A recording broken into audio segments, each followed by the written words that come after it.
భూలోకములకు చేరుట.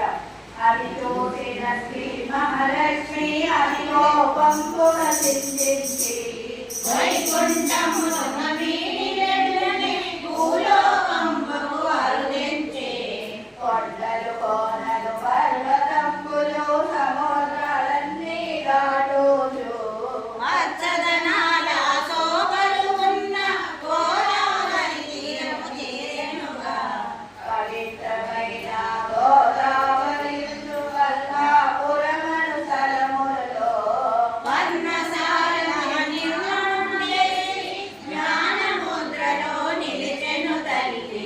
వెంకటేశుని చరిత్రము వింటే పాపములన్నీ తొలగు గదా. లక్ష్మీదేవి వెలుగుతూ నారాయణుడు శేషాద్రి చేత లక్ష్మీదేవి లేని వైకుంఠము కళలు తప్పి కడుపీడాయే. రమాదేవినే తలచుచు స్వామి పరి పరి విధముల శోభించే. సరినే వెలుగుచు నారాయణుడే పొడవికి చేరెను దుఃఖముతో. ఎంత వారైనా రాములేనని పిలిపెను మాధవుడే.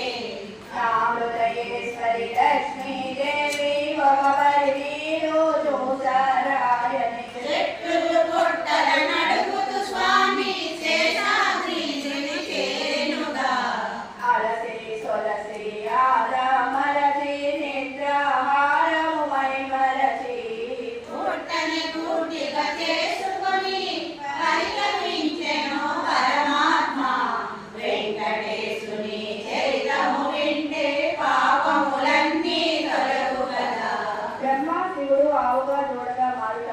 నారాయణుడు నారదముని బ్రహ్మలోక